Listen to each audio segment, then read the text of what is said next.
그날 밤, 우리의 결혼, 3주년 기념 파티가 한창이던 바로 그날 밤, 나는 남편 권혁이 집안의 와인 창고에서 다른 여자와 얽혀 있는 것을 보고 말았다. 그는 좁은 문틈으로 내가 그 자리에서 얼어붙은 채 서 있다는 것을 전혀 알지 못했다. 나는 손에서 피가 날 정도로 나무 벽을 세게 쥐어뜯으며 터져 나오려는 비명을 필사적으로 삼켰다. 그 여자는 회사의 새로운 영업부장 최민아였다. 날카로운 외모에 모든 것을 태워버릴 듯한 눈빛을 가진 여자였다. 하지만 나를 불태운 것은 그녀의 미모가 아니었다. 그들이 나누는 대화, 한마디 한마디가 수천 개의 독침이 되어 내 심장을 꿰뚫었다. 미나는 아양을 떨며 꿀처럼 달콤하지만 뱀의 독을 품은 목소리로 말했다. 언제까지 그 촌스러운 아내를 집에 둘 거예요? 전 이렇게 몰래 만나는 거 싫단 말이에요. 권혁은 비웃었다. 한때는 매력적이라 생각했던 그 웃음이 이제는 역겹기 짝이 없었다. 그는 그녀의 허리를 강하게 껴안으며 거만한 목소리로 말했다. 뭘 그리 서둘러? 알도 못 낳는 암탉인데 조만간 어머니가 알아서 쫓아내실 거야. 내가 걔를 데리고 있는 건 그냥 체면치레 때문이라고. 아버지가 잔소리할 빌미를 안 주려는 거지. 내가 상속권만 확실히 손에 쥐면 이 집의 안주인은 바로 당신이 될 테니까. 온몸에 피가 차갑게 굳는 것 같았다. 알도 못 낳는 암탉. 지난 3년간 나는 죄책감에 시달리며 얼마나 많은 쓰디쓴 한약을 마셨고 얼마나 많은 병원을 전전했던가. 그 모든 것이 고작 내가 온 마음을 다해 사랑했던 남편의 입에서 저런 말을 듣기 위함이었나. 나는 몽유병 환자처럼 몸을 돌려 걸었다. 밖의 파티는 여전히 시끄러웠다. 웃음소리, 대화소리, 잔 부딪히는 소리. 모든 것이 다른 세상의 소음처럼 들렸다. 나는 곧장 방으로 올라가 문을 잠그고 바닥에 주저앉았다. 눈물은 나오지 않았지만 가슴이 찢어질 듯 아팠다. 마치 누군가가 내 심장을 맨손으로 쥐어짜는 것 같았다. 얼마나 그렇게 앉아 있었을까. 술과 미나의 싸구려 향수 냄새를 온몸에 풍기며 권혁이 돌아왔다. 그는 내가 그러고 있는 것을 보고도 안부 한마디 묻지 않고 짜증 섞인 투로 말했다. 왜 또 초상집 같은 얼굴을 하고 있어? 재수없게. 나는 고개를 들어 그의 눈을 똑바로 쳐다보며 갈라진 목소리로 물었다. 어디 갔다 오는 길이에요? 권혁은 순간 움찔했지만 이내 거만한 표정을 되찾았다. 손님 접대하고 왔어. 당신이 그걸 알아서 뭐하게? 나는 일어서서 그에게 다가갔다. 한 걸음 한 걸음이 천근만근처럼 무거웠다. 와인 창고에서요? 그 손님한테선 최민아 부장과 똑같은 향수 냄새가 나던데. 그렇죠? 권혁의 얼굴색이 변했다. 그는 나를 보았다. 그의 눈빛은 놀라움에서 분노로 바뀌었다. 날 미행한 거야? 나는 비웃었다. 우는 것보다 더 고통스러운 뒤틀린 미소였다. 당신들이 하는 더러운 짓거리는 미행할 필요도 없어요. 악취가 알아서 풍겨오니까. 그 순간 짝 하는 소리와 함께 내 뺨에 불이 붙는 듯한 고통이 찾아왔다. 권혁이 고함을 질렀다. 어디서 말버릇 없이 짓거려. 똑똑히 말해두는데 네 그 초상집 같은 얼굴. 이제 신물이 나. 3년 동안 애 하나 못 낳는 주제에 이 집에서 무슨 자격으로 목소리를 높여? 바로 그때 방문이 벌컥 열렸다. 시어머니 박경아 여사였다. 그녀는 눈앞의 광경을 보고도 며느리인 내게는 눈길도 주지 않고 권혁의 곁으로 다가가 그의 팔을 쓰다듬었다. 무슨 일인데 이렇게 시끄럽니? 권혁이 나를 손가락질하며 악에 받친 목소리로 말했다. 어머니, 이것 좀 보세요. 저한테 누명을 씌우잖아요. 제가 다른 여자랑 바람났다고요. 박경아 여사는 나를 돌아보았다. 그 눈빛은 얼음장처럼 차가웠다. 그래? 증거는 있고? 아니면 그냥 뜬 소문 듣고 와서 가짜는 질투나 하는 거냐? 나는 불타는 뺨을 감싸쥐었다. 그제야 눈물이 터져 나왔다. 어머님, 제 두 눈으로 똑똑히 봤어요. 박경아 여사는 경멸이 가득한 미소를 지으며 입꼬리를 올렸다. 봤으면 어쩔 건데? 남자가 밖에서 한두 번 실수할 수도 있는 거지. 넌 아내야. 아내의 본분은 분수를 아는 거야. 한쪽 눈 감고 모른 척하며 사는 거라고. 그런데 이 집안의 대를 잇는 가장 기본적인 의무도 못하면서 무슨 자격으로 남편을 단속하려 들어? 그녀의 말 한마디 한마디가 거대한 망치가 되어 내 머리를 내리치는 것 같았다. 나는 내 앞에 여자를 보았다. 지난 3년간 며느리의 도리를 다하기 위해 온 힘을 다해 모셨던 사람이었다. 그리고 깨달았다. 그녀의 눈에 나는 단 한 번도 인간이었던 적이 없었다. 나는 그저 도구, 아이 낳는 기계였을 뿐이고 그 기계는 이미 고장난 것이었다. 그럼 어머님 말씀은 제가 이 모든 걸 받아들여야 한다는 건가요? 나는 분노로 떨리는 목소리로 되물었다. 받아들이지 않으면 어쩔 건데? 이혼이라도 하게? 박경아 여사는 비웃었다. 네가 뭔데? 이 집에서 맨몸으로 쫓겨나면 네 손에 뭐가 남지? 늙고 애도 못 낳는 여자 딱지뿐이야. 똑똑히 들어둬. 최 부장이 아들 먼저 임신하기라도 하면 이 집 안주인 자리가 계속 내 것이란 보장은 없어. 옆에 서 있던 권혁은 팔짱을 낀 채 의기양양한 표정으로 나를 내려다보았다. 그 순간 나는 더 이상 고통을 느끼지 않았다. 고통은 차갑고 날카로운 무언가로 변해 있었다. 그게 다란 증오였다. 나는 그들, 승리자처럼 서서 내 고통을 즐기고 있는 모자를 보았다. 그리고 내 머릿속에 어둡고 광기 어린 생각이 스쳐 지나갔다. 이혼? 안 돼. 너무 쉬운 길이지. 맨몸으로 쫓겨난다고? 절대 안 돼. 나는 어디에도 가지 않을 것이다. 이 지옥에 그대로 머물 것이다. 그리고 나를 짓밟은 자들에게 가장 비싼 대가를 치르게 할 것이다. 그들이 가장 소중하게 여기는 것, 그들이 가장 자랑스러워하는 것을 빼앗을 것이다. 내 시선이 무심코 화장대 위에 놓인 가족 사진에 닿았다. 시아버지, 이재용 회장, 이 집안의 가장 강력한 권력자. 항상 근엄한 표정을 짓고 있었지만 때로는 알 수 없는 눈빛으로 나를 바라보던 사람. 이 집에서 유일하게 아이 문제로 나를 질책하지 않은 사람이었다. 내 머릿속에서 차갑고 잔인한 목소리가 울려 퍼졌다. 바로 내 자신의 목소리였다. 권혁, 당신은 대를 잇고 재산을 상속받을 아들을 원한다고? 좋아. 내가 이 집에 장손을 낳아주겠어. 하지만 그 아이의 아버지는 당신이 아니야. 내가 당신 평생 자기 아버지의 아들을 친아들인 줄도 모르고 키우게 만들어주지. 내가 그 아이를 내 복수의 가장 달콤하고도 가장 잔인한 무기로 만들어주겠어. 그 광기 어린 계획이 형태를 갖추자 온몸이 떨려왔다. 두려움 때문이 아니었다. 악마적인 흥분 때문이었다. 나는 그 모자를 마지막으로 쳐다본 뒤 조용히 몸을 돌렸다. 나의 전쟁은 이제 막 시작되었다. 그 운명의 밤 이후 나는 더 이상 어제의 내가 아니었다. 순종적인 아내, 참고 견디던 며느리였던 과거의 나는 죽었다. 이 육신에 존재하는 것은 잔혹한 복수 계획을 품은 자, 양의 탈을 쓴 늑대, 끈기 있게 기회를 기다리는 포식자였다. 나는 소란을 피우지도 울부짖지도 권혁을 더 이상 비난하지도 않았다. 다음 날 아침 나는 평소처럼 일찍 일어나온 가족의 아침 식사를 준비했다. 뺨은 여전히 약간 부어 있었지만 얇은 화장으로 가렸다. 내가 식탁에 음식을 차리자 권혁과 시어머니는 의심스러운 눈초리로 나를 쳐다봤다. 아마도 나의 침착함에 놀랐을 것이다. 나는 그저였게. 그러나 공허하게 미소 지었다. 어젯밤 일은 죄송해요. 제가 오해했나 봐요. 나는 감정에 동요 하나 없는 평탄한 목소리로 말했다. 권혁은 놀란 표정을 지었고 시어머니는 나를 꿰뚫어 보려는 듯 눈을 가늘게 떴다. 분수를 알면 됐어. 그녀는 차갑게 한마디 툭 던지고는 더 이상 말을 잇지 않았다. 나는 그들의 눈에 내가 이미 항복했다고 비쳤음을 알았다. 그들은 내가 운명을 받아들였고 맨몸으로 쫓겨날 미래를 두려워한다고 생각했다.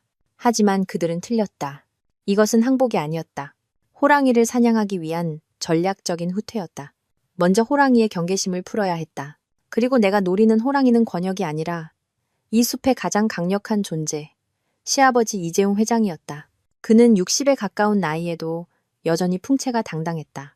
거대 건설 그룹의 회장이었고 이 집에서 그의 말은 법보다 위에 있었다. 그는 과묵했고 얼굴에서는 늘 다른 사람을 압도하는 근엄함이 풍겼다. 권혁이 오늘날 이 자리에 있는 것은 모두 그의 그림자 덕분이었다. 하지만 나는 그가 마음속 깊이 권혁을 못마땅해 한다는 것을 알고 있었다.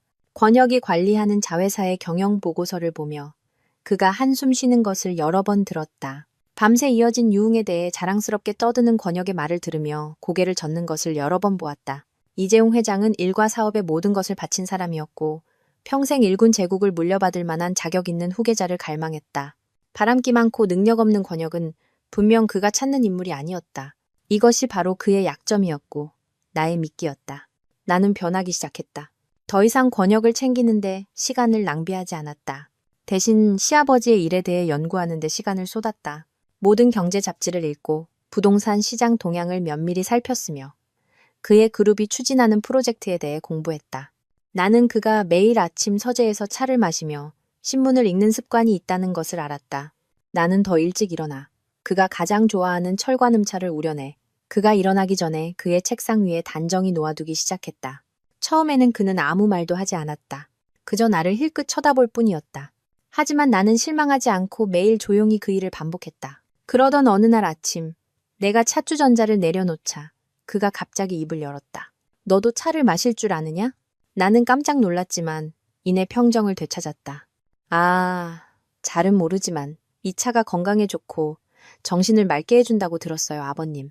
이재용 회장은 고개를 끄덕이며 차를 한 모금 마셨다. 제법 아는구나. 그는 경제신문을 펼쳤고 새로운 건축 자재 동향에 대한 분석 기사에서 멈추는 것을 보았다. 나는 과감하게 말을 꺼냈다. 아버님, 그 기사 저도 어제 읽어봤어요. 고층 건물에 복합 신소재를 사용하는 것의 잠재력에 대한 분석이 아주 정확하더라고요. 가볍고 튼튼할 뿐만 아니라 기초 하중을 줄여 비용도 상당히 절감할 수 있고요. 이재용 회장은 고개를 들어 나를 쳐다보았다. 이번에는 그의 눈에 무관심이 아닌 놀라움의 빛이 서려 있었다. 네가 이런 것에도 관심이 있었나? 네. 시간이 남아서 조금 찾아봤어요. 한 가족인데 집안일에 대해 조금은 알아야 한다고 생각해서요. 나는 겸손하게 말했다. 그는 더 이상 아무 말도 하지 않았지만 나는 그의 생각 속에 첫 번째 씨앗을 심었다는 것을 알았다. 나는 그에게 내가 부엌에만 틀어박혀 있는 여자가 아니라는 것을 보여주었다. 나에게는 사고력이 있고 그의 사업에 대한 관심이 있었다. 그날 이후 서재에서의 짧은 대화가 늘어나기 시작했다. 때로는 시사 뉴스에 대한 몇 마디 논평이었고 때로는 경제 상황에 대한 몇 가지 견해였다. 나는 항상 배우려는 자세를 유지했고 영리한 질문을 던졌으며 때로는 그가 생각하게 만드는 신선한 시각을 제시했다. 점차 그는 내게 마음을 열기 시작했다. 그는 창업 초기에 얼마나 힘들었는지 시장의 강력한 경쟁자들에 대해 그리고 권역을 보며 느끼는 고뇌에 대해 털어놓았다. 혁이 그 녀석 어느 아침 그가 한숨을 쉬며 말했다. 겉만 번지르르 하고 속은 텅 비었어. 온종일 놀고 먹을 생각뿐이지. 일을 맡기면 항상 뒤에서 누군가가 수습해야 해. 내가 평생 일군 이 사업이 나중엔 어떻게 될지 모르겠구나. 나는 조용히 그의 찻잔에 차를 따랐지만 마음속으로는 환호성을 질렀다. 그는 나를 속마음을 털어놓을 상대로 보기 시작한 것이다. 혁이 오빠는 아직 동기부여가 부족해서 그런 것 같아요. 아마 더 큰 책임감이나 계기가 있으면 달라질 거예요. 나는 조심스럽게 말했다. 이재용 회장은 씁쓸하게 웃었다. 책임감? 자회사 하나를 통째로 맡겼는데도 적자만 내고 있어. 이제는 그냥 빨리 아이나 낳았으면 좋겠다. 장손이라도 생기면 좀 철이 들겠지. 그의 말은 내 계획의 전곡을 찌르는 화살과 같았다. 장손. 그것이 그가 바라는 모든 것이었고 내가 그에게 그것을 가져다 줄 사람이 될 것이었다. 하지만 나는 그 일을 아주 자연스럽고 아주 교묘하게 해내야만 했다. 한편 권혁과 미나의 관계는 점점 더 노골적으로 변해갔다. 그들은 더 이상 와인 창고에서 몰래 만나지 않고 대놓고 함께 식사를 하고 영화를 보러 다녔다. 권혁은 심지어 그녀에게 비싼 외제차를 선물하기도 했다. 시어머니는 모든 것을 알면서도 모른 척했다. 그녀는 심지어 내게 넌지시 말했다. 최 부장 관상이 복스럽던데. 아들 잘나게 생겼어. 시어머니의 말 한마디, 권혁의 행동 하나하나가 내 가슴을 도려내는 칼날이었지만 동시에 그것들은 내 복수의 길을 더 빨리 달리게 하는 연료이자 원동력이었다. 어느 날 저녁 권혁이 만취 상태로 돌아왔다. 셔츠 기세는 붉은 립스틱 자국이 선명했다. 그는 차키를 테이블에 던지며 내게 소리쳤다. 레모네이드 한 잔 타와. 나는 조용히 따랐다. 내가 잔을 건네자 그는 손을 쳐서 바닥에 쏟아버렸다. 일 처리하는 게 그 모양이야? 이 작은 일 하나도 제대로 못해? 나는 아무 말 없이 조용히 걸레를 가져와 닦았다. 바로 그때 시아버지가 위층에서 내려오셨다. 그는 그 광경을 보고 얼굴이 굳어졌다. 혁아, 지금 뭐 하는 짓이냐? 그의 위험 있는 목소리에 만취했던 권혁도 정신이 번쩍 드는 듯 했다. 그냥 실수로 쏟았어요, 아버지. 실수? 아니면 술에 취해 들어와서 아내에게 행패 부리는 거냐? 이재용 회장은 다가와 권혁의 얼굴을 똑바로 쳐다봤다. 내 꼴을 좀 봐라. 책임감 있는 남자처럼 보이냐? 회사는 내팽개치고 밤낮으로 술이나 마시고 여자나 만나고 사람들이 내 얼굴에 침 뱉는 거 알고나 있어? 권혁은 고개를 숙인 채 아무 대꾸도 하지 못했다. 박경아 여사가 황급히 달려나와 변호했다. 여보, 애가 일하고 와서 피곤해서 술 좀 마신 것뿐이잖아요. 당신은 조용히 해. 이재용 회장이 소리쳤다. 당신이 하도 오냐오냐 키우니까 애가 이 모양이 꼴이 된 거 아뇨. 그리고 그는 나를 돌아보았다. 그의 목소리가 놀랍도록 부드러워졌다. 체리나, 너는 방에 들어가 쉬어라. 저 녀석은 신경 쓰지 말고. 나는 고개를 들어 그를 보았다. 순간 그의 눈에서 나를 보호하려는, 인정하려는 듯한 빛을 보았다. 나는 작게 고개를 끄덕이고 돌아섰다. 하지만 그의 곁을 지나갈 때 나는 일부러 비틀거리며 쓰러지는 척했다. 반사적으로 이재용 회장은 팔을 뻗어 내 팔꿈치를 잡았다. 조심하거라. 그의 피부는 따뜻했고 손은 강하고 단단했다. 나는 고개를 들어 그의 눈을 똑바로 쳐다보며 떨리는 목소리로 말했다. 감사합니다, 아버님. 그 순간 우리 두 사람의 시선이 허공에서 마주쳤다. 불과 몇 초였지만 나는 보이지 않는 무언가가 싹트고 있음을 알았다. 나는 더 이상 그의 며느리가 아니었다. 그의 눈에 나는 불쌍한 여자, 동맹, 그의 마음을 이해할 수 있는 사람이었다. 이 연못의 가장 큰 물고기가 내 미끼에 관심을 보이기 시작했다. 그리고 나는 머지않아 그가 미끼를 물 것이라는 것을 알았다. 그날 밤의 손길은 고요한 호수 표면에 던져진 돌멩이처럼 나와 시아버지 사이에 보이지 않지만 끈질긴 파문을 일으켰다. 모든 것이 예전 같지 않았다. 나를 보는 그의 눈빛에는 무언가 다른 것이 섞여 있었다. 평범한 시아버지와 며느리 관계를 넘어선 관심이었다. 그는 더 이상 나를 딱딱하게 얘라고 부르지 않고 가끔씩 내 이름을 불렀다. 체리나, 신문 좀 가져다 주겠니? 그의 낮고 따뜻한 목소리는 때때로 나를 놀라게 할 만큼 다정하게 들렸다. 내가 걷고 있는 길이 얼마나 위험하고 죄악으로 가득한지 알고 있었지만 권혁과 미나의 의기양양한 얼굴이나 시어머니의 경멸 어린 눈빛을 볼 때마다 내 안의 복수심은 더욱 맹렬히 타올라 모든 망설임과 두려움을 삼켜버렸다. 나는 계속해야만 했다. 끝까지 가야만 했다. 나는 그와 우연히 마주칠 기회를 더 많이 만들어내기 시작했다. 나는 그가 매일 늦은 오후 휴식을 위해 저택의 정원을 산책하는 습관이 있다는 것을 알았다. 나도 그 시간에 맞춰 정원으로 나갔다. 때로는 장미가지를 치고 때로는 그가 아끼는 난초 화분에 물을 주었다. 우리는 더 긴 대화를 나누기 시작했다. 그는 일 얘기뿐만 아니라 젊은 시절과 자신의 포부에 대해서도 이야기했다. 나는 그 차갑고 권위적인 외면 뒤에 꽤 외로운 영혼이 있다는 것을 깨달았다. 시어머니 박경아 여사는 물질과 명예를 좇는 여자였다. 그녀는 남편의 속마음보다는 사교 파티나 값비싼 명품에 더 관심이 많았다. 유일한 아들인 권혁은 큰 실망거리였다. 나는 이 집에서 유일하게 조용히 앉아 그의 이야기를 들어주는 사람이 되었다. 옛날에 나도 건축가가 되는 게 꿈이었단다. 내 손으로 직접 멋진 건물들을 설계하고 싶었지. 그가 노을을 바라보며 먼 곳을 응시하며 말했다. 하지만 집안의 무게, 할아버지의 사업을 이어받아야 한다는 압박 때문에 그 꿈을 접어야 했어. 혁이가 나 대신 이뤄주길 바랐지만 그 녀석은 조금의 열정도 없더구나. 나는 조용히 말했다. 꿈을 쫓기에 너무 늦은 때란 없다고 생각해요. 아버님. 아버님은 여전히 멋지시고 원하시는 많은 일을 하실 수 있어요. 그는 나를 돌아보며 드물게 미소를 지었다. 내 마음을 알아주는 건 너뿐이구나. 그 말은 마치 인정과도 같았다. 나는 그의 마음속에 내가 특별한 위치를 차지했다는 것을 알았다. 한편 나는 권혁 앞에서 여전히 참고 견디는 아내의 역할을 해야 했다. 내가 더 이상 질투하지 않고 조용해지자 그는 기고만장해졌다. 그는 대놓고 미나를 집에 데려와 식사를 하고 친척들에게는 친한 친구라고 소개했다. 시어머니는 미나를 극찬하며 유능하고 싹싹하다고 말했다. 마치 내가 이 집에서 투명인간인 것 같았다. 미나가 나타나는 매 식사 시간은 고문이었다. 그녀는 권혁 옆에 앉아 음식을 집어주고 다정하게 웃고 떠들며 때때로 나를 도발적인 눈빛으로 쳐다보았다. 나는 그저 고개를 숙이고 밥을 먹었지만 식탁 밑에서는 손톱이살을 파고들어 고통스러웠다. 유일하게 불편한 기색을 보이는 사람은 시아버지뿐이었다. 그는 종종 젓가락을 세게 내려놓거나 헛기침을 하거나 일 얘기로 화제를 돌려 그 숨막히는 분위기를 깨뜨렸다. 그럴 때마다 나는 그의 암묵적인 지지를 느낄 수 있었다. 어느 주말 온 가족이 외출하고 집에는 나와 이재용 회장만 남았다. 시어머니와 권혁은 투자 목적이라며 미나를 데리고 교회 땅을 보러 갔다. 나는 그것이 핑계라는 것을 잘 알고 있었다. 내가 서재를 정리하고 있을 때 이재용 회장이 들어왔다. 그는 조금 피곤해 보였다. 체리나 생강차 한 잔만 끓여다 주겠니? 머리가 좀 아프구나. 네, 아버님. 잠시만 앉아 계세요.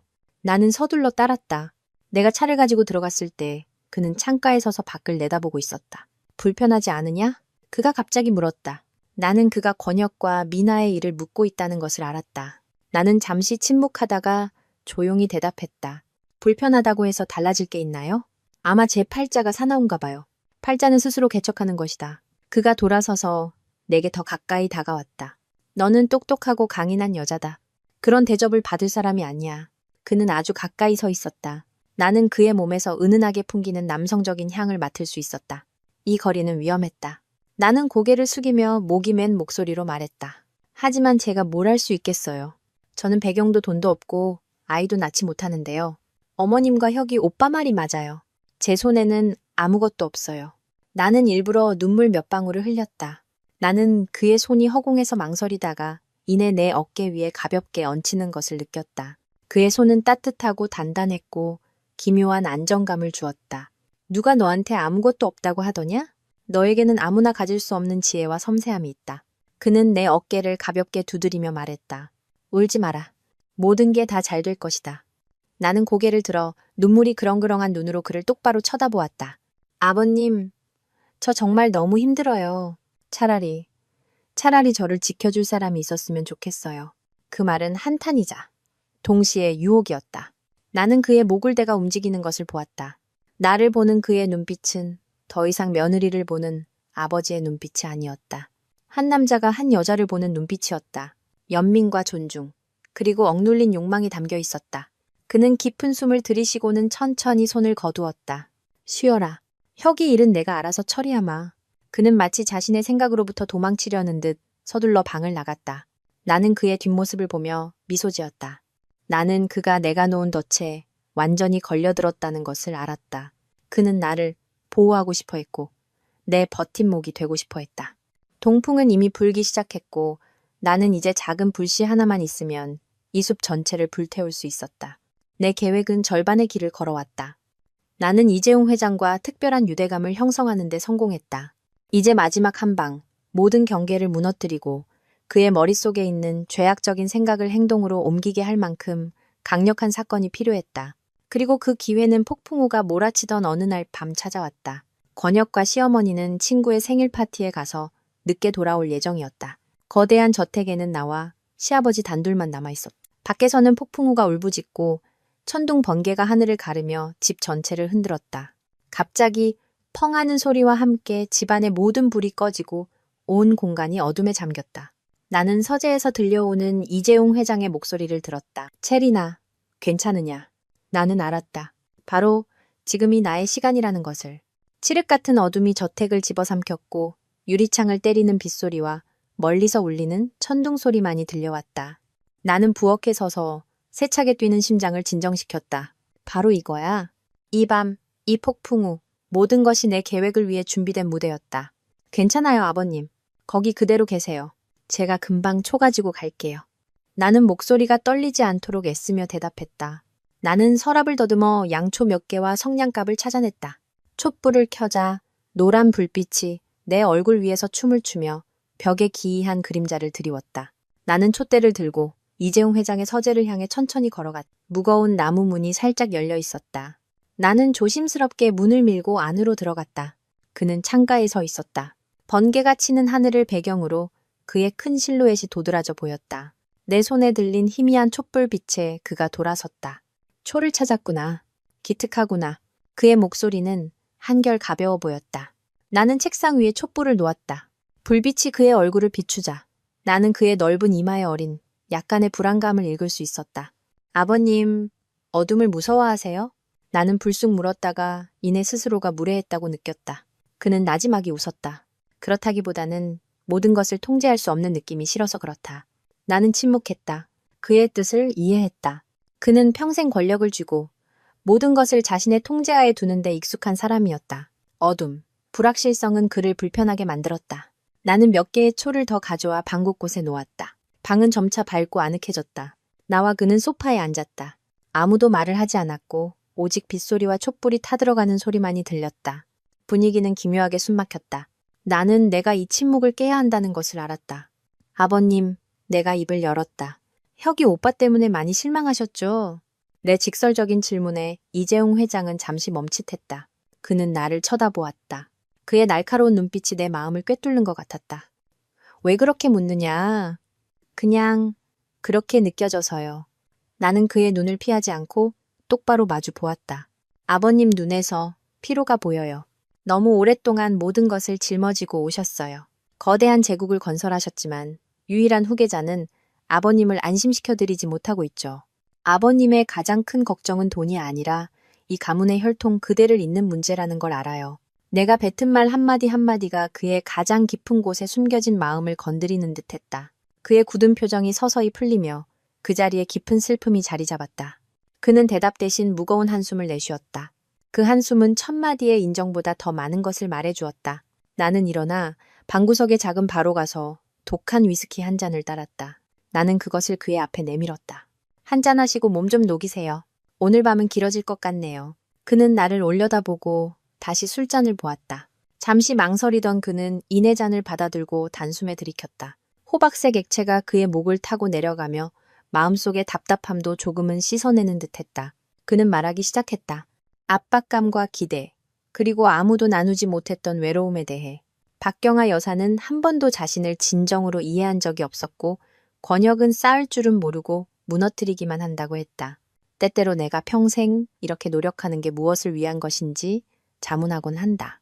결국 저런 변변찮은 아들놈에게 모든 걸 넘겨주고 몇 년 안에 다 말아먹게 하려고? 그의 목소리는 감정에 겨워 쉬어 있었다. 나는 그의 옆에 아까보다 더 가까이 앉았다. 그렇게 말씀하지 마세요, 아버님. 아버님이 이룩하신 모든 것은 절대 사라지지 않을 거예요. 다만 그것을 지키고 발전시킬 자격 있는 사람이 필요할 뿐이죠. 자격 있는 사람? 그가 씁쓸하게 웃었다. 이 집안에서 지금 어디서 그런 사람을 찾는단 말이냐? 바로 그때 번개가 하늘을 가르며 방 전체를 환하게 비추었고 뒤이어 귀가 찢어질 듯한 천둥 소리가 터져 나왔다. 나는 깜짝 놀라 반사적으로 작은 비명을 지르며 그의 쪽으로 몸을 기울였다. 내 온몸이 그의 품에 쓰러졌다. 나의 떨림은 완전히 연기만은 아니었다. 나는 정말로 천둥 소리를 무서워했다. 하지만 이 쓰러짐은 계산된 것이었다. 부드럽고 따뜻한 내 몸이 그의 단단한 가슴에 밀착되었다. 내 머리카락에서 나는 은은한 향기가 독한 술 냄새와 섞여 기묘한 취기를 만들어냈다. 이재용 회장은 굳어버렸다. 그의 두 손이 나를 밀어내려다 멈칫했고 마침내 천천히 그 팔이 나를 감싸 안았다. 무서워하지 마라. 내가 여기 있다. 그의 목소리는 낮고 거칠었으며 따뜻한 숨결이 내 귓가에 닿았다. 나는 그의 심장이 내 심장만큼이나 빠르게 뛰고 있음을 느낄 수 있었다. 나는 고개를 들지 않고 여전히 떨리는 몸으로 그의 가슴에 얼굴을 묻었다. 죄송해요. 일부러 그런 게 아니에요. 괜찮다. 그가 말했지만 그의 팔은 오히려 나를 더 꽉 껴안았다. 우리는 폭풍우 속에서 그렇게 앉아 있었다. 어둠과 희미한 촛불은 모든 도덕적, 윤리적 경계를 허무는 완벽한 촉매제가 되었다. 나는 이것이 내 마지막 도박이라는 것을 알았다. 뭐 아니면 도. 나는 천천히 고개를 들었다. 여전히 눈물이 맺힌 눈으로 그의 눈을 똑바로 쳐다보았다. 촛불 아래 그의 눈은 깊었고 복잡한 감정들로 가득 차 있었다. 연민, 욕망, 그리고 내면의 갈등.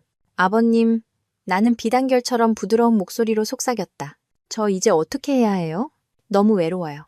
나는 더 이상 아무 말도 할 필요가 없었다. 내 눈빛, 내 목소리, 그리고 그의 품에서 떨고 있는 내 몸이 모든 것을 말해주고 있었다. 이재용 회장은 천천히 고개를 숙였다. 두 얼굴 사이의 거리가 좁혀지고 그의 숨결이 뜨겁게 느껴졌다.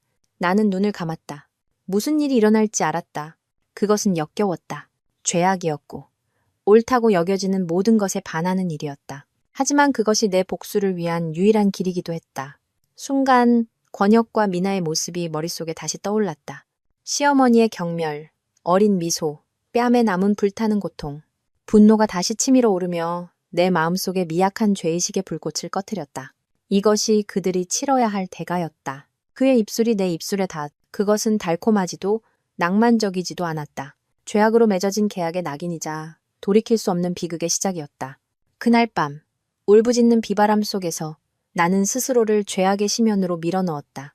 내 몸을 증오의 제단에 제물로 바쳤다. 폭풍이 멎었을 때 나는 훨씬 더 끔찍한 또 다른 폭풍이 바로 이 집 안에서 곧 형성될 것이라는 것을 알았다. 그리고 그 불씨를 지핀 사람은 다른 누구도 아닌 바로 나였다.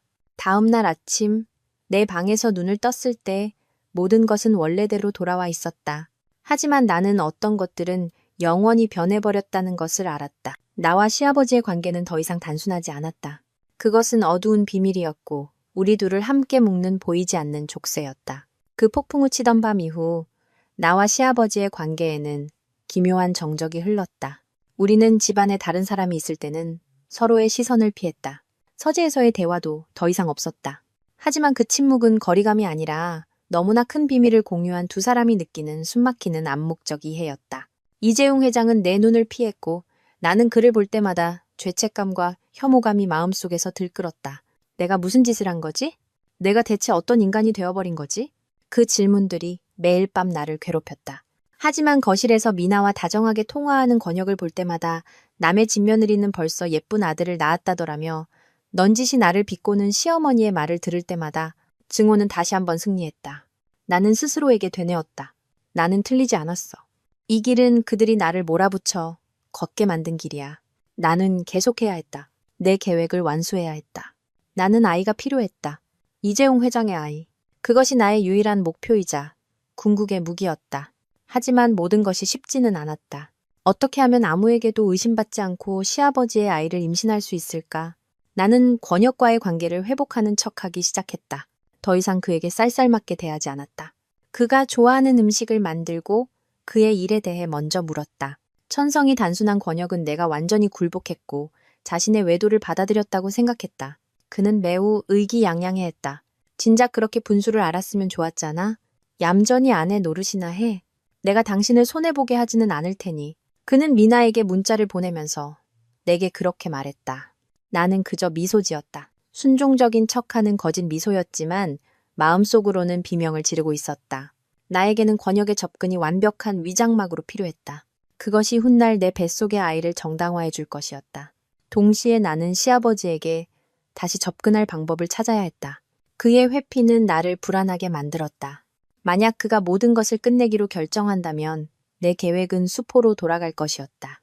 나는 그가 이 죄의 늪에서 빠져나가지 못하게 만들어야 했다. 나는 그의 약점이 외로움과 자격 있는 후계자에 대한 갈망이라는 것을 알았다. 나는 그 약점을 파고들기로 결심했다. 어느 날 저녁, 나는 그가 서재에서 늦게까지 일하고 있다는 것을 알고 연자육과 용안을 넣은 차를 끓여 가져갔다. 아버님, 요즘 밤늦게까지 일하시는 것 같아서요. 이거 드시고 편안히 주무세요. 나는 찻잔을 책상에 놓으며 일부러 내 손이 그의 손을 살짝 스치게 했다. 그는 깜짝 놀라 손을 움츠리며 나를 쳐다보지 못했다. 고맙다. 그의 목소리는 쉬어 있었다. 나는 바로 방으로 돌아가지 않았다. 그의 책상 위에 놓인 설계도를 바라보며 서 있었다. 이게 신도시 프로젝트인가요? 조감도가 정말 멋지네요.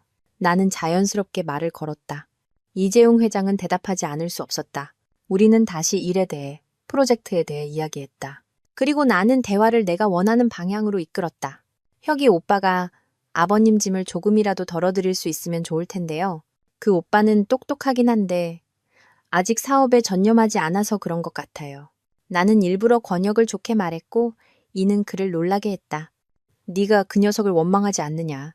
원망해서 뭐가 달라지겠어요. 나는 한숨을 쉬며 아량 넓은 아내를 연기했다. 그저 빨리 철이 들어서 가정을 돌보고 미래를 생각했으면 좋겠어요. 아이가 생기면 아마 달라질 거라고 생각해요. 나는 다시 아이라는 그에게는 마법과도 같은 단어를 언급했다. 나는 그의 눈빛이 가라앉는 것을 보았다. 나도 그러길 바란다. 저희도 노력하고 있어요. 나는 슬픈 목소리로 말했다. 하지만 아직 인연이 닿지 않나 봐요. 나는 몸을 돌려 나가려다가 무언가 생각난 듯이 다시 그를 돌아보며 똑바로 그의 눈을 쳐다보았다. 그리고 그가 들을 수 있을 만큼 작은 목소리로 속삭였다. 아니면 제가 그럴 복이 없는 거겠죠. 내 여운을 남긴 말은 의미심장했다. 그것은 신세 한탄인 동시에 죄악으로 가득 찬 제안이었다. 나는 이재용 회장의 얼굴이 붉어지는 것을 보았다. 그는 벌떡 일어나 방안을 서성였다. 쓸데없는 생각 말고 어서 들어가 쉬어라. 그는 서둘러 나를 내보냈지만 나는 내 말이 그의 마음속에 죄책감과 광기 어린 생각을 심었다는 것을 알았다.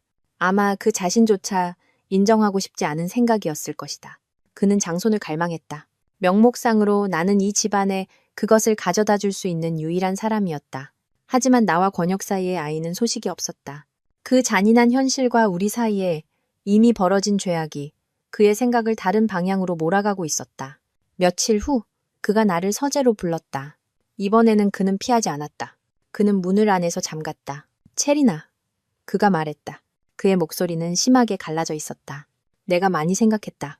나는 심장이 미친 듯이 뛰는 것을 느끼며 침묵했다. 이것이 잘못된 일이고 짐승 같은 짓이라는 걸 안다.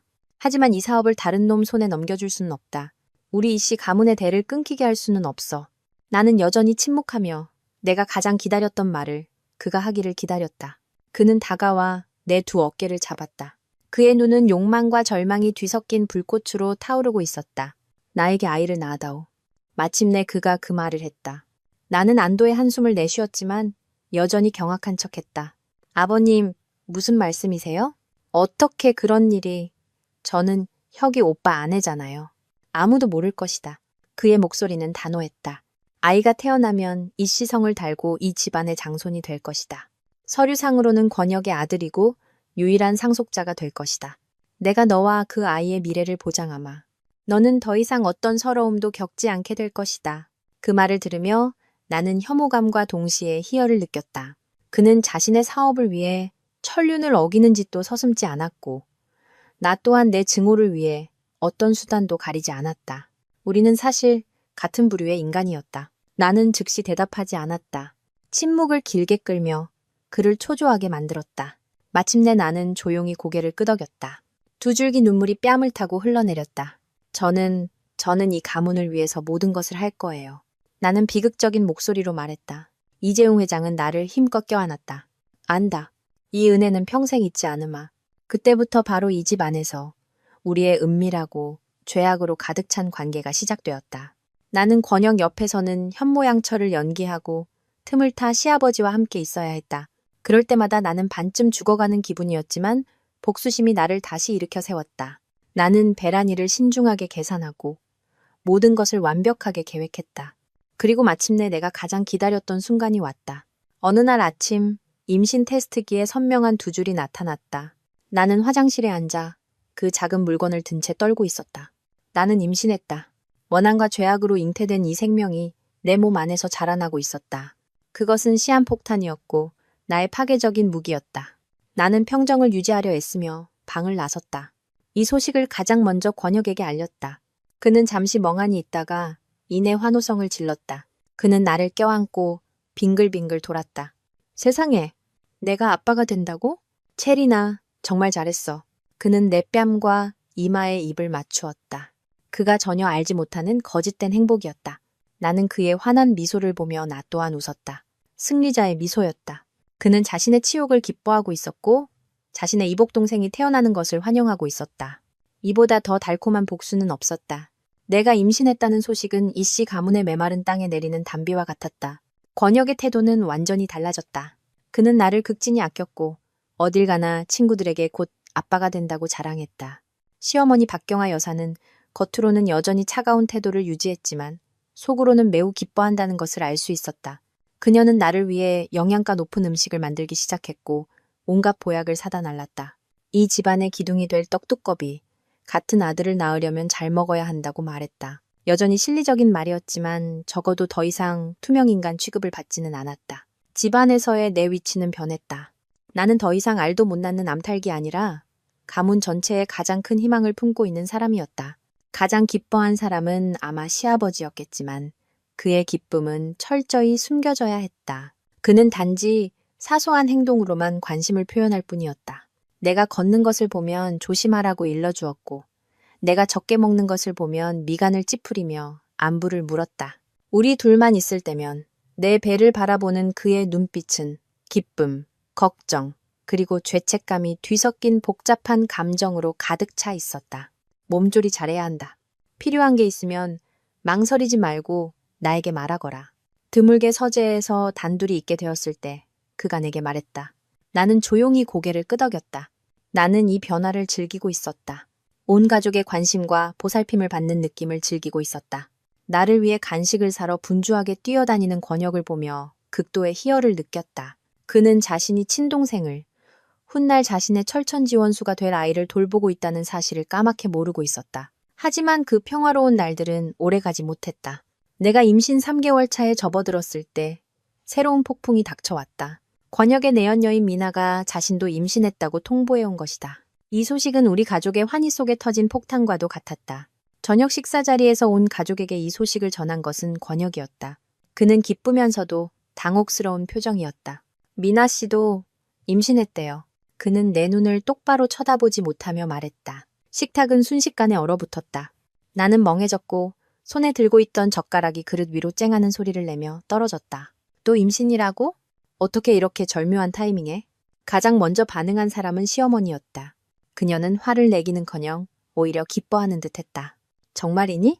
그거 잘 됐구나. 겹경사로구나. 그녀는 눈을 빛내며 환호했다. 그리고는 나를 훑어보며 말했다. 우리 집에 복이 들어오려나 보네. 이제 너희 둘 중 누구 뱃속에 있는 아이가 우리 집 손자인지 지켜봐야겠구나. 그녀의 말에 등골이 오싹해졌다. 누가 손자인지 지켜봐야겠다. 그랬다. 그녀의 눈에 이제 나와 미나는 아들을 낳기 위한 경주에 나선 두 마리의 경주마와 같았다. 아들을 낳는 자가 승리하는 것이다. 내가 겨우 얻은 위치가 다시 격렬하게 흔들리기 시작했다. 시아버지는 젓가락을 세게 내려놓았다. 그의 얼굴은 굳어 있었다. 쓸데없는 소리. 혀가 이 일 깨끗하게 처리해. 남들 웃음거리 되지 않도록. 그는 그렇게 말하고는 더 이상 식사를 하지 않고 방으로 들어가 버렸다. 나는 그가 화가 났지만 동시에 두려워하고 있다는 것을 알았다. 미나의 임신은 그와 나의 계획을 더 복잡하게 만들었다. 만약 미나가 아들을 낳고 내가 딸을 낳는다면 우리 아이, 그의 진짜 핏줄을 이어받은 아이가 가짜 손자에게 밀려나게 될 것이었다. 그날 이후 집안의 분위기는 다시 긴장감에 휩싸였다. 시어머니는 미나를 공공연히 챙기기 시작했다. 그녀를 집에 더 자주 초대해 식사를 하고 온갖 산의 진미를 요리해 주었다. 내가 처음 임신했을 때보다 미나에게 더 잘해 주었다. 미나, 쟤는 신음식이 당긴다니. 틀림없이 아들일 거야. 그녀는 식사 중에 내가 들으라는 듯 큰 소리로 말했다. 미나는 기고만장해졌다. 그녀는 마치 여왕처럼 거들먹거리며 집안을 돌아다녔고 연민과 도발이 섞인 눈빛으로 나를 쳐다보았다. 그녀는 아들만 낳으면 당당하게 이 집에 들어와 나를 쫓아낼 수 있다고 생각하는 듯했다. 권혁은 그 중간에 끼어 이러지도 저러지도 못했다. 어머니의 비위를 맞추고 싶고 아버지의 눈치도 봐야 했고 그렇다고 나를 함부로 대할 수도 없었다. 결국 나는 그의 명목상의 아이를 임신하고 있었기 때문이다. 그는 꼭두각시처럼 갈팡질팡했다. 나는 겉으로는 평정을 유지했고 심지어 이해하는 척했다. 오빠 마음 이해해요? 이미 벌어진 일이니 그쪽 모자에게도 책임져야죠. 나는 현명한 아내를 연기했지만 내면에서는 폭풍이 울부짖고 있었다. 나는 이 전쟁에서 질 수 없었다. 반드시 아들을 낳아야만 했다. 나는 태아의 성별을 비밀로 해줄 수 있는 개인 병원에서 진찰을 받기 시작했다. 가족들에게는 의사가 아직 성별을 알기에는 너무 이르다고 말했다고 둘러댔다. 하지만 진찰을 받을 때마다 나는 숨막힐 듯한 긴장감에 휩싸였다. 아들이네요, 산모님. 아주 건강해요. 임신 16주차 초음파 검사 때 의사의 말은 내 어깨에 천근만근 짐을 덜어주는 것 같았다. 아들이다. 내 무기는 아주 강력한 무기였다. 하지만 나는 이 비밀을 나 혼자만 간직하기로 했다. 아무에게도, 심지어 시아버지에게도 말하지 않을 것이었다. 나는 놀라움을 선사하고 싶었다. 마지막 순간에 판을 뒤집는 한 방을. 나는 패배했다고 믿었던 시어머니와 미나의 얼굴을 보고 싶었다. 한편 미나는 초음파 검사를 하고 자신이 아들을 임신했다고 온 동네에 자랑하고 다녔다.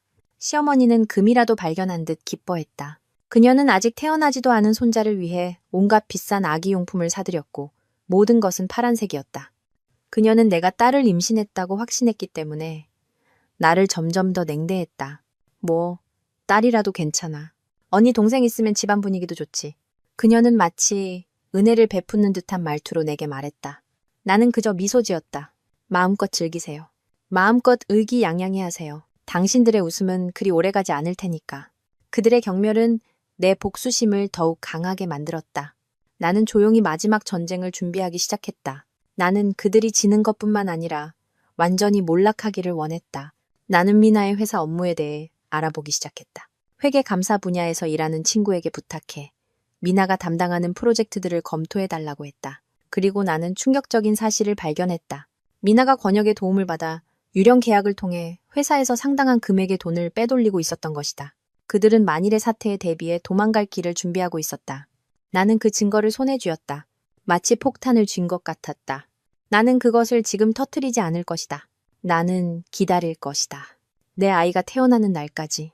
그날은 내가 작은 생명을 낳는 날일 뿐만 아니라 나를 멸시하고 짓밟았던 모든 자들을 파멸시키는 날이 될 것이다. 진짜 폭풍은 아직 오지 않았다. 숨막히는 긴장감 속에서 임신 기간이 흘러갔다. 저택은 이제 나와 미나가 권력 다툼을 벌이는 두 주연 배우가 된 거대한 무대와 같았고 다른 가족들은 언제든 판결을 내릴 준비가 된 까다로운 관객이었다. 시어머니는 더 이상 편애를 숨기지 않았다. 그녀는 미나를 미래의 며느리로 공공연히 대했고 나는 그저 대리 임신을 한 얹혀 사는 식객 취급을 받았다. 최고의 음식, 모든 관심은 미나와 그녀 뱃속의 장손에게 쏠렸다. 권혁은 완전히 미나와 어머니에게 조종당했다. 그는 대놓고 미나와 함께 다니며 회사 파티에 그녀를 데려가 미래의 아내처럼 소개했다. 그는 자신의 아이를 적어도 명목상으로는 임신하고 있는 합법적인 아내인 나의 존재를 완전히 잊은 듯 했다. 나는 내 집에서 그림자가 되었다. 아무도 묻지 않는 조용한 일상을 보냈다. 식사는 종종 부엌에서 혼자 했다. 그들이 진짜 행복한 가족처럼 둘러앉아 즐겁게 지내는 모습을 보고 싶지 않았기 때문이다. 고통과 굴욕감은 날마다 커져갔지만 그것이 나를 무너뜨리지는 못했다. 오히려 그것은 내 심장을 감싸는 불의 장벽이 되어 나를 더욱 강철처럼 차갑게 만들었다. 나는 스스로에게 되뇌었다. 참아야 한다. 벼랑 끝으로 몰릴수록 나의 반격은 더욱 강력해질 것이다. 이 집에서 유일하게 나를 신경 써주는 사람은 시아버지뿐이었다. 이재용 회장은 아내와 아들에게 점점 더 거리를 두었다.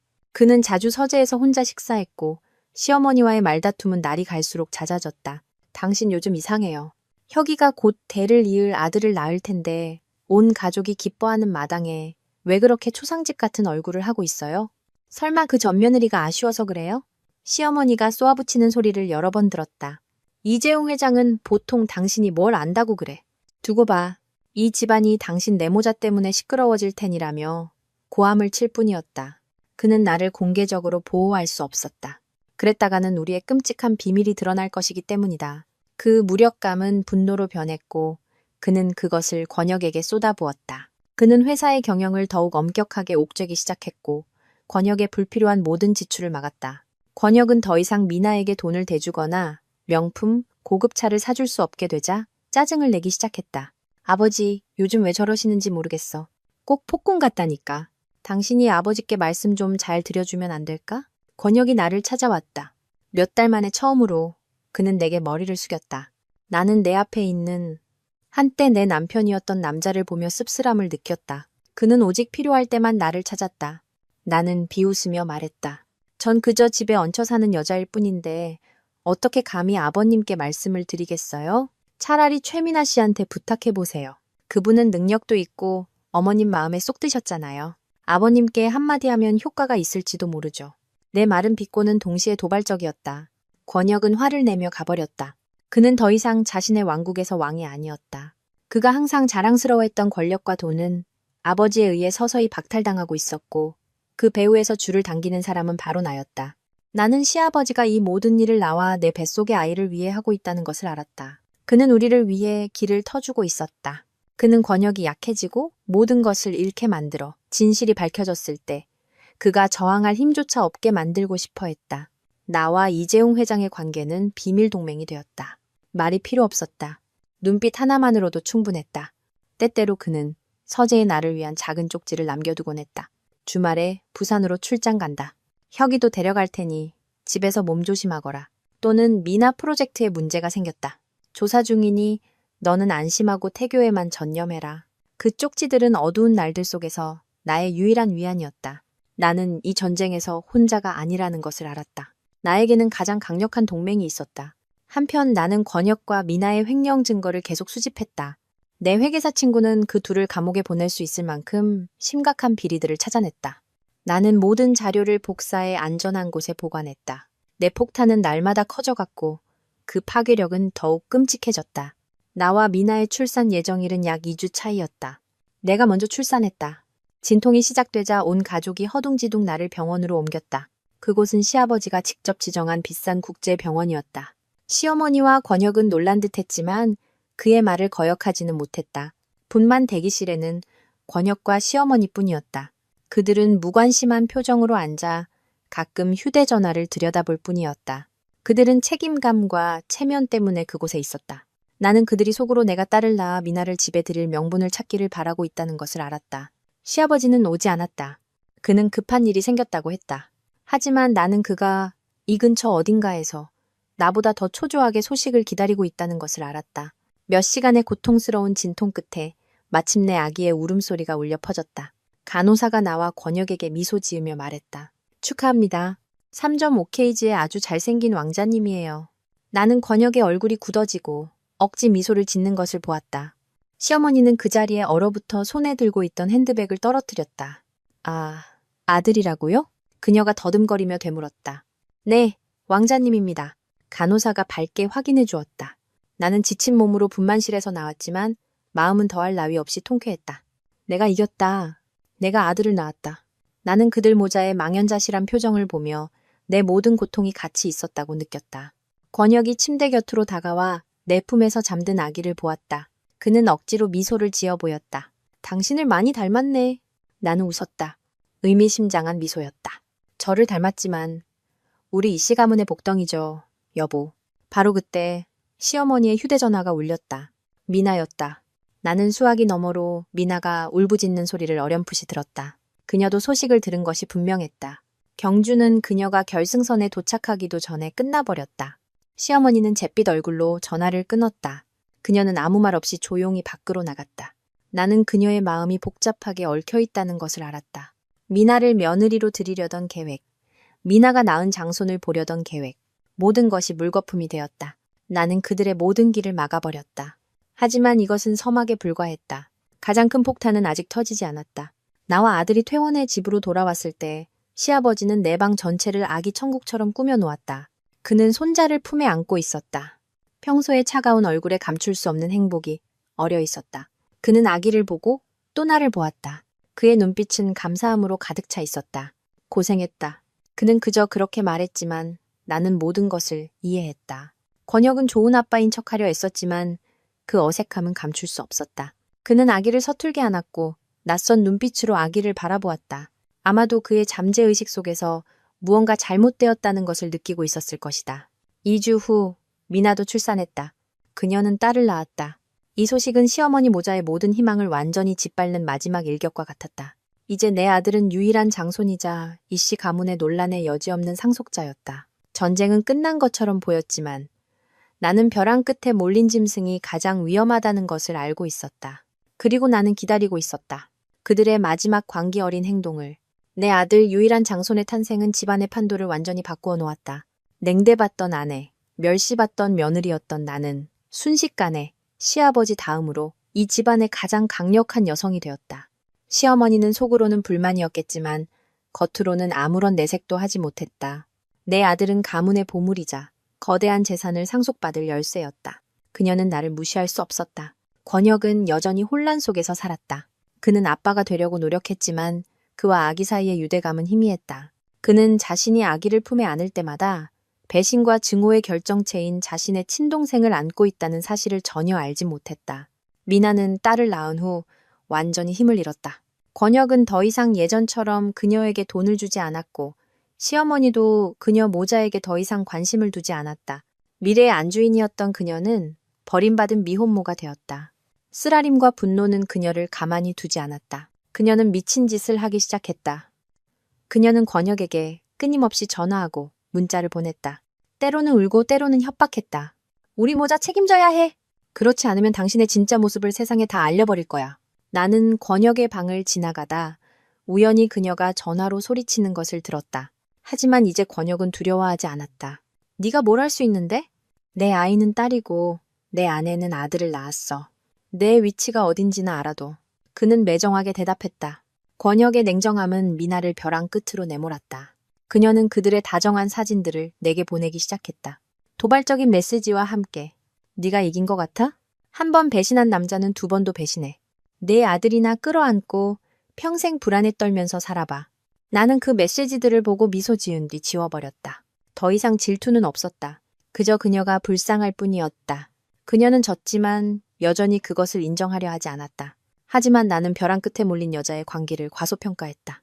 어느 날 오후 내가 아들을 재우고 있을 때 미나가 갑자기 우리 집 문 앞에 나타났다. 그녀는 초췌하고 지쳐 보였지만 눈은 증오의 불길로 타오르고 있었다. 너랑 할 얘기가 있어. 그녀가 쉰 목소리로 말했다. 나는 이를 크게 만들고 싶지 않아 문을 닫으려 했지만 그녀는 온 힘을 다해 문을 밀고 들어왔다. 아들 낳았다고 다 된 줄 알아? 내 남편을 평생 지킬 수 있을 것 같아? 그녀는 소리를 지르며 내게 달려들었다. 나는 황급히 아들을 꼭 껴안고 뒤로 물러섰다. 소란에 놀란 아들이 울음을 터뜨렸다. 울음소리를 듣고 시어머니와 권혁이 위층에서 내려왔다. 그 광경을 본 권혁이 서둘러 미나를 끌어냈다. 미쳤어? 여기는 왜 왔어? 내가 미쳤다고? 그래, 나 미쳤어. 미나는 발버둥치며 나를 똑바로 가리켰다. 다 저것 때문이야. 저 여자가 당신을, 내 모든 것을 빼앗아갔어. 시어머니는 손자가 우는 것을 보고 안타까워하며 아기를 안으려고 다가왔지만 나는 누구도 아들에게 손대지 못하게 꽉 껴안았다. 그 혼란스러운 와중에 시아버지가 퇴근하고 돌아왔다. 난장판이 된 집안을 본 그의 얼굴이 굳어졌다. 모두 그만둬. 그의 천둥 같은 호령의 집안은 순식간에 조용해졌고 오직 내 아들의 울음소리만이 남았다. 이재용 회장은 다가왔다. 그의 얼음장 같은 눈빛이 권혁, 미나, 그리고 시어머니를 차례로 훑었다. 마침내 그의 시선이 미나에게 멈췄다. 당신은 누군데 감히 우리 집에서 소란이야? 저는 미나예요. 혁이 오빠 아이를 낳은 미나는 더듬거렸다. 방금 전의 기세는 온데간데 없고 두려움만이 남아있었다. 권혁의 아이라고? 이재용 회장은 비웃었다. 그럼 당신 남편, 당신 아이 아버지가 당신 등 뒤에서 무슨 짓을 했는지 알고는 있나? 그는 그렇게 말하고는 두꺼운 서류 뭉치를 테이블에 던졌다. 이건 권혁과 당신이 공모해서 회사 돈 수십억 원을 빼돌린 증거다. 이 돈이면 너희 둘 다 십수년은 좋게 감옥에서 썩을 수 있어. 권혁과 미나의 얼굴이 종이처럼 하얗게 질렸다. 권혁이 떨며 말했다. 아버지, 어떻게 아버지가? 내가 어떻게 아냐고? 이재용 회장이 말을 잘랐다. 내가 몰랐으면 내 재산 다 빼돌려서 멀리 도망갈 생각이었겠지? 시어머니는 망연자실했다. 그녀는 아들을 보고 다시 서류 뭉치를 보았다. 혁아, 이게 정말이니?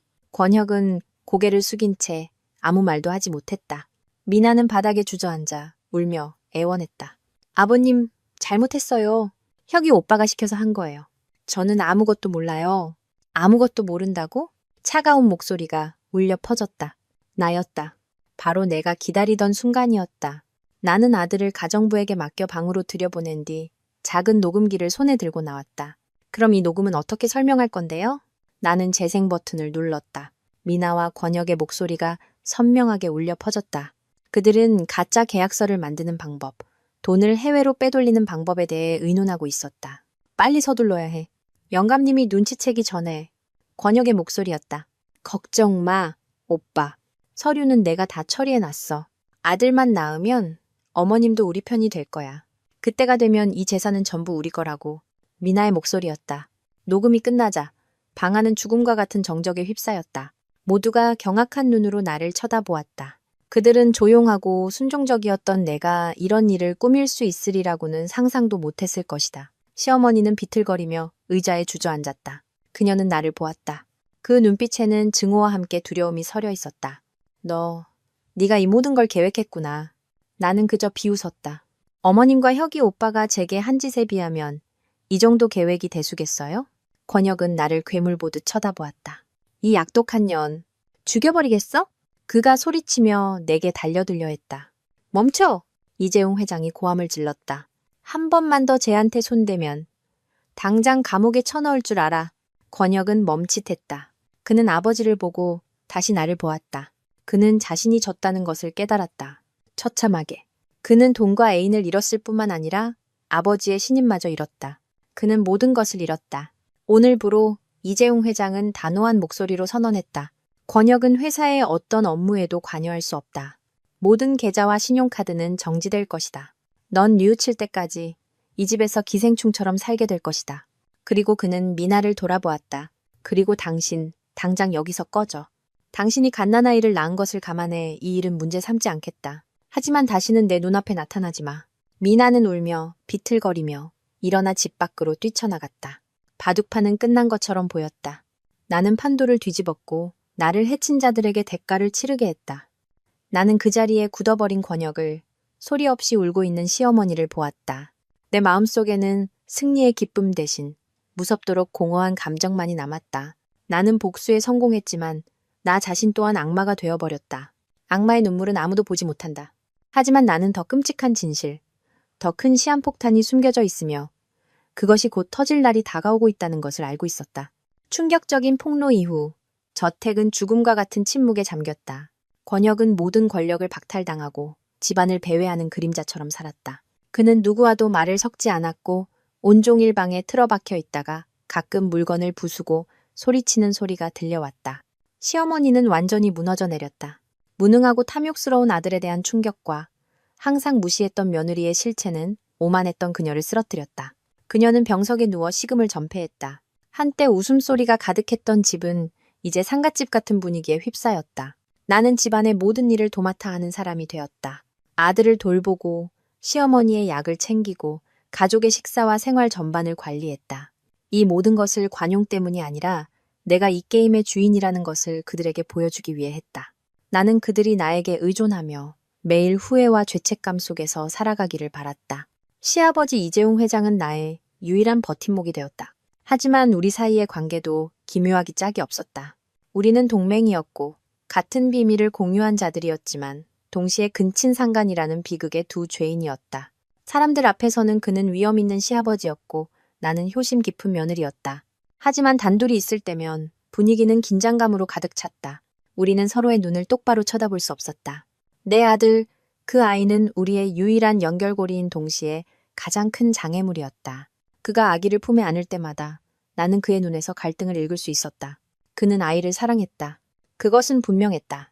아이는 그의 핏줄이었고 그의 희망이었다. 하지만 그는 아이를 아들이라 부를 수도 공개적으로 인정할 수도 없었다.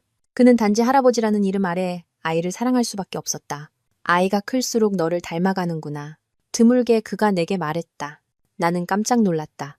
저를요? 그래. 내 그 고집스럽고 강인한 성격을 닮았어. 그는 먼 곳을 응시하며 말했다. 나는 그가 자신의 죄에 대한 위안과 합리화를 찾고 있다는 것을 알았다.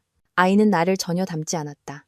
자랄수록 아이의 얼굴 윤곽은 점점 더 뚜렷해졌고 그는 마치 조각한 것처럼 시아버지를 닮아 있었다. 높은 이마, 오뚝한 콧날, 그리고 특히 깊고 영혼이 담긴 눈.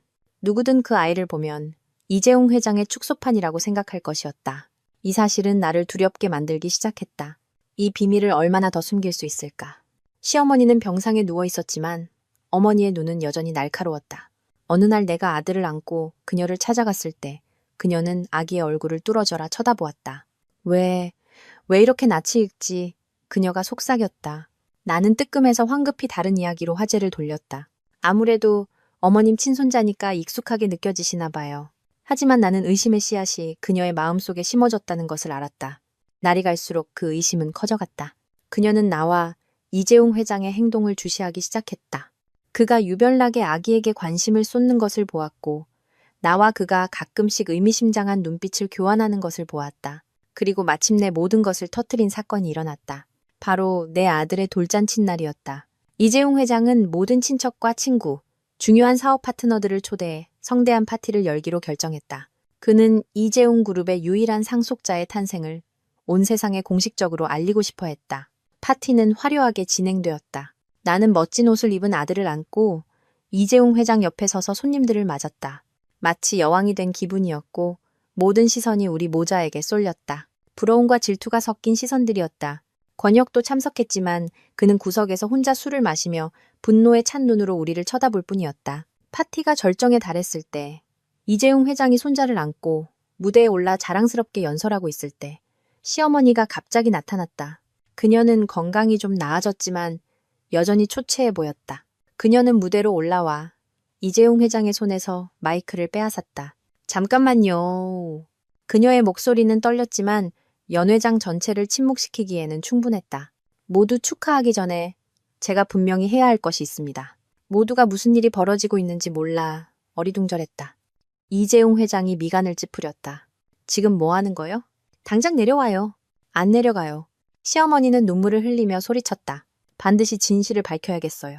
이 아이가 정말 권혁의 아들이 맞을까요? 연 회장이 술렁였다. 권혁이 얼굴이 하얗게 질린 채 벌떡 일어섰다. 나는 그 자리에 얼어붙었고 심장이 멎는 것 같았다. 그녀가 어떻게 알았지? 이재용 회장이 마이크를 빼앗으려 했다. 미쳤소? 헛소리하지 마시오. 난 안 미쳤어요. 시어머니가 그를 밀쳐냈다. 당신 눈으로 똑똑히 보세요.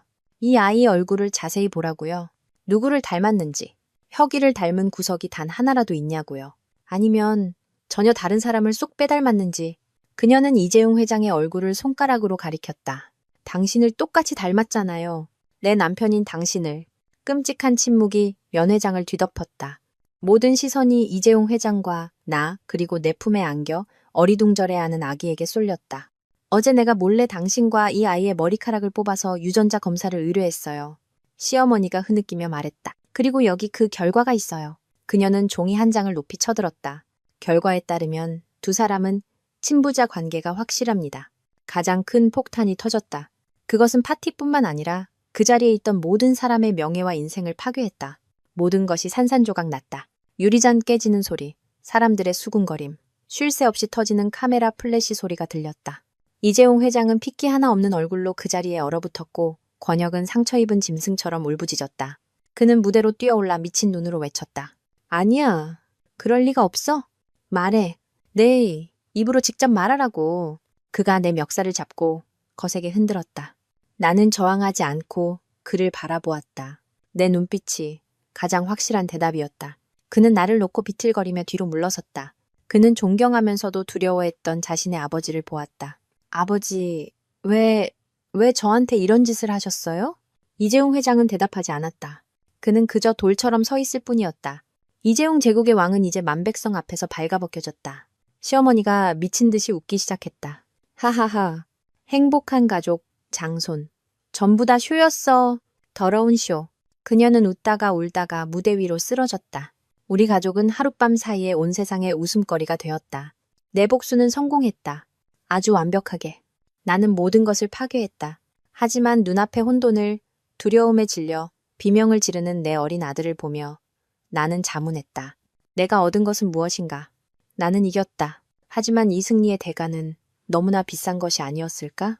돌잔치 날 밤의 운명적인 사건은 이씨 가문의 역사에 결코 아물지 않을 흉터로 남았다. 신문, 방송, 소셜미디어는 일제히 이 소식을 대서특필했다. 자극적인 헤드라인, 날카로운 분석 기사, 악의적인 댓글들이 우리 가족에게 폭풍처럼 쏟아졌다. 재벌가의 비극, 아버지와 아들, 한 여자를 공유하다. 장손인가, 친동생인가, 근친상간 스캔들로 몰락한 제국. 우리는 명망 높은 가문에서 순식간에 치욕의 상징이자 사회 전체의 조롱거리로 전락했다. 그날 밤 이후 아무도 예전처럼 살 수 없었다. 시어머니는 심장마비로 쓰러져 응급실에 실려갔다. 위기를 넘겼지만 정신적으로 완전히 무너졌다. 그녀는 말도 웃음도 잃고 영혼 없는 그림자처럼 조용히 창밖만 바라보았다. 오만하고 날카로웠던 그녀는 이제 초췌하고 가련한 노파가 되어 있었다. 권혁은 광기 어린 울부짖음 끝에 완전히 무너져 내렸다.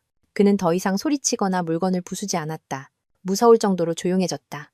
그는 방에 틀어박혀 아무도 만나지 않았다. 일주일 후 가정부가 욕실에서 자살을 시도한 그를 발견했다. 다행히 제때 발견되어 목숨은 건졌지만 그 충격으로 그의 정신은 정상이 아니게 되었다. 그는 정신병원에 입원하여 치료를 받게 되었다. 한때 나를 배신하고 짓밟았던 남자는 이제 자신의 잘못에 대해 너무나 큰 대가를 치르고 있었다. 나는 통쾌함을 느끼지 못했다. 그저 차갑고 공허한 감정만이 남았다. 그리고 이재용 회장, 가장 강력했던 남자는 하룻밤 사이에 10년은 늙어버렸다. 그룹의 주가는 폭락했고 파트너들은 줄줄이 계약을 취소했다. 그가 평생 일군 제국은 붕괴 직전에 놓였다. 그는 더 이상 회사에 나가지 않고 서재에서 독한 술병들과 함께 홀로 앉아 있었다. 그는 나를 한마디도 비난하지 않았다. 아마 그럴 자격이 없다는 것을 알고 있었을 것이다. 이 비극은 그 자신이 만들어낸 것이었다. 어느 날 저녁 그가 나를 방으로 불렀다. 그는 술병이 널려있는 어지러운 방 안에 앉아 있었다. 그의 얼굴은 헬쑥했다. 모든 게 내 잘못이다. 그가 쉰 목소리로 말했다. 내가 후계자에 너무 집착했고 너무 이기적이었어. 결국 이 가문을 산산조각 내고 말았구나. 그는 내게 서류철 하나를 건넸다. 이게 내가 가진 나머지 재산 전부다. 내 아이와 내 이름으로 모두 명의를 이전해 놓았다. 이걸 받아서 아이를 데리고 여기서 떠나거라. 아주 먼 곳으로 가서 새로운 삶을 시작해. 아이가 이런 치욕 속에서 자라게 해서는 안 된다. 나는 서류철을 보고 다시 그를 보았다. 아버님은요? 나는 여기 남을 것이다. 그의 눈빛은 텅 비어 있었다. 내가 저지른 모든 것을 짊어져야지. 이것이 나의 벌이다. 나는 서류철을 받지 않았다. 조용히 돌아섰다. 이제 돈은 아무 의미가 없다는 것을 알았다. 우리 모두가 잃어버린 것은 어떤 돈으로도 살 수 없는 것이었다. 나는 복수에 성공했다. 나를 상처 준 모든 사람을 고통스럽게 만들었다. 하지만 그래서 뭐란 말인가. 나 또한 나 자신이 만든 지옥 속에서 살고 있었다. 아들을 볼 때마다 이재용 회장의 모습이 떠올랐고 내가 저지른 죄가 생각났다. 아이는 아무 죄가 없었다. 하지만 아이는 이 오점을 평생 짊어지고 살아야 할 것이었다. 나는 떠나기로 결심했다. 이씨 가문에 속한 것은 아무것도 가져가지 않았다. 나는 아들만 데리고 작은 집과 텃밭이 있는 부모님의 고향집으로 가는 버스에 올랐다. 나는 내 아이가 어른들의 죄와 풍파에서 벗어나 평화로운 곳에서 자라기를 바랐다. 고향에서의 첫날들은 힘들었다. 이웃들의 수군거림과 호기심 어린 시선을 마주해야 했다. 하지만 나는 신경 쓰지 않았다. 나는 모든 시간을 아들을 돌보고 밭을 가꾸고 마음의 평화를 찾는 데 쏟았다. 내 아들은 건강하고 착하게 자랐다. 아이는 내 삶의 이유였고 내가 계속 나아갈 수 있는 유일한 힘이었다. 가끔 이씨 가문의 소식을 들었다. 이재용 회장의 그룹은 결국 파산했다. 저택은 빚을 갚기 위해 팔렸고 그는 작은 아파트로 이사해 은둔 생활을 했다고 한다. 시어머니도 퇴원 후 그와 함께 살며 늙은 부부가 서로를 돌보며 지낸다고 했다. 권혁은 여전히 정신병원에 있었고 차도가 없다고 했다. 한때 화려했던 가족은 이제 잿더미만 남았다. 몇 년 후 아들이 학교에 들어갈 무렵 나는 편지 한 통을 받았다. 이재용 회장의 늙고 떨리는 필체였다. 편지에는 많은 내용이 없었다. 그저 우리 모자의 안부를 묻고 자신과 아내는 여전히 절에 다니며 우리를 위해 기도한다는 내용이었다. 편지 끝에 그는 이렇게 썼다. 다음 생이 있다면 우리 다시 만나지 않기를 바라오. 나는 편지를 다 읽고 나도 모르게 눈물을 흘렸다. 증오는 지나갔고 엇갈린 인생들에 대한 애처로움만이 남았다. 나의 복수는 성공했지만 그것은 나 자신을 포함한 모든 것을 파괴했다. 나는 전투에서는 이겼지만 인생 전체에서는 패배한 것이다. 마당에서 즐겁게 뛰어노는 아들을 보며 나는 스스로에게 약속했다. 남은 인생을 아들을 위해 바치고 아이가 선량한 사람으로 이전 세대의 잘못을 되풀이하지 않는 삶을 살도록 가르치겠다고. 잿더미 위에서도 새벽은 온다. 그리고 나는 내 아들의 인생이 과거의 어둠에 물들지 않은 찬란한 새벽이 되기를 희망한다.